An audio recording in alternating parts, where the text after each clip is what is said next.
That you're going to have some ups and you're going to have some downs. But during those down moments, that's where the growth takes place. That's where the work is. See, anybody can feel good when they have their health, their bills are paid, they have happy relationships. Anybody could be positive then. Anybody can have a larger vision then. Anybody can have faith under those kinds of circumstances.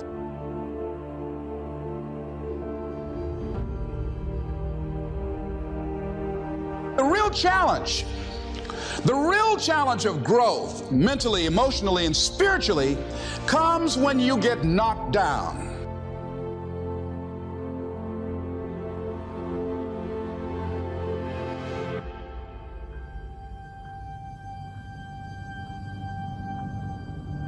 Now, their willpower is working probably very well, but it is directing them toward the expression of the old unwanted image that they're still emotionally involved with.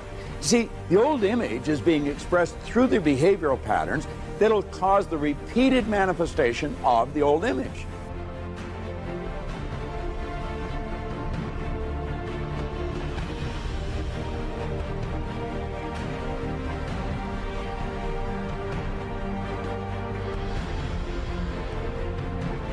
And they get the same results over and over and over and over again. They're on a diet forever. The individual's real problem is a lack of understanding of what is causing the results that they're getting in their life.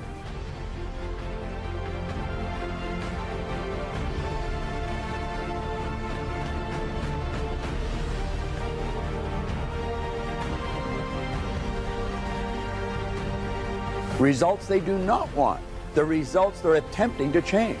They view their behavior as the cause of their unwanted results. And they repeatedly attempt to be persistent in changing those behavioral patterns, but fail time and time again.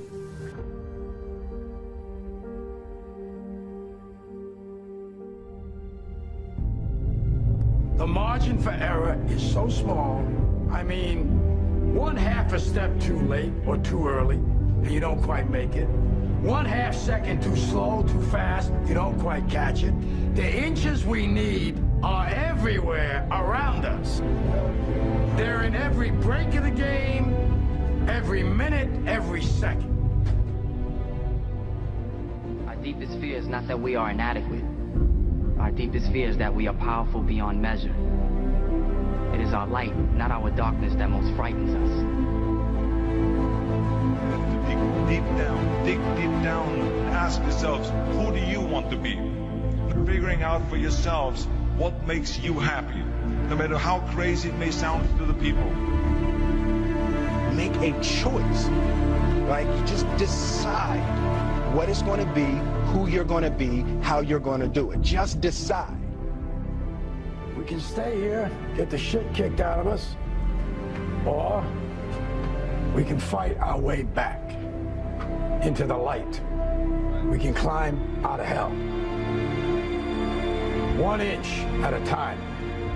We, to a great extent, behave, think, react because of some previous experience that we've had. One of the things that we know about life is that it is always changing. Sometimes you're up, sometimes you're down. Sometimes things go real well, and sometimes they don't. Sometimes you're happy, and sometimes you're sad. Now that's that thing called life.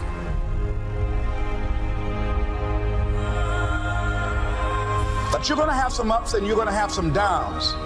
But during those down moments, that's where the growth takes place.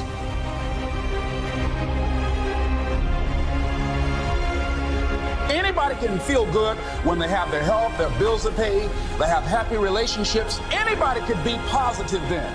Anybody can have a larger vision then. Anybody can have faith under those kinds of circumstances.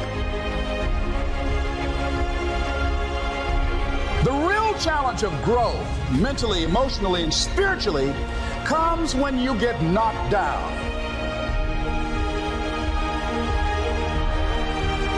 How you handle it, that's where the growth takes place.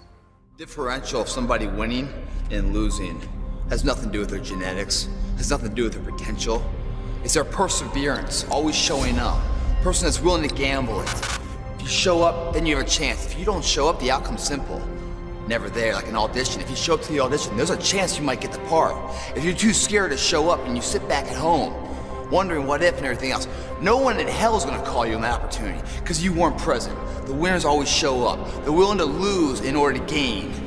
Big mental thing there, guys. This body, as great as you are, as sharp as you make the arsenal, it can't do anything if you don't have confidence in yourself. We all fall down in life. The question is, who gets back up? You go after and you give it all you have. If you lose, at least you try, man. I failed.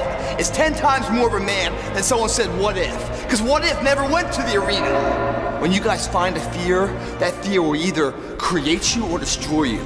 I love fear, and the reason why, behind every fear is the person you want to be. Fear is self-imposed, meaning it doesn't exist. You create it, you can destroy it too. It's an intangible. If you face your fears, guys, you will realize it's not that big. And once you face it, you go, oh my God, man, I spent all this time running from it. It was so small. If I just faced it, my God, not only did I face it, I beat it back, energy's never lost, transferred. That negative energy, that fear, is destroyed. It comes back in as confidence. You're like, what else am I capable of? What else am I holding my back from that I'm capable of more? What am I running from I don't need to? What else can I overcome? You face your fears, you become the person you want to be. You run from your fears, you're not living. You're alive, but you're not taking the freedom. You're not running the day. The day's running you. You always be the f***ing servant, not the master, guys. If you find a fear, the quickest, the easiest way you can beat it is initially, right when it comes in. If you allow it to sit, it will grow roots and start breaking you down, destroying the potential of the person you can be. Again, the champions, guys. It's not their potential, it's not their genetics. It's their perseverance to always show up, always willing to fail, because in failure, that's part of success. Success is not, a marathon of life with just ups. Success is formulated through failures, through facing your fears, through falling down and getting back up. That's what creates the champion. Success does not define us. We define the success. Are you going through it or are you growing through it? Are you bigger and better because of it? Because it's not going to leave you until you grow through it. As you're in the process of reinventing your life, write a description of the kind of person that you want to be. What are the things that you must overcome? What qualities about your personality you know that you're going to have to change because those particular characteristics are liabilities to you? What are your assets? What are your strong points? Take full responsibility for your life.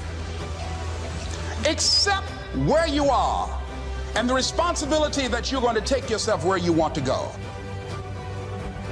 When you're attempting to change behavior, your persistence must be continually connected to your desired vision. A vision that you're emotionally involved with. Your intellectual factors hold the potential for enormous good when they're properly employed. However, you must remember that everything has an opposite. And any one of your intellectual factors can turn without warning into a destructive, lethal enemy when they're not directed towards the results that are wanted.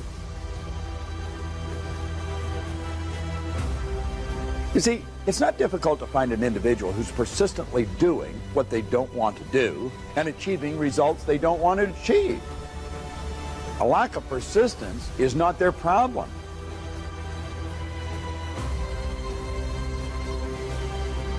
How they're using their persistence is. Ignorance and paradigms are the enemy that we must defeat.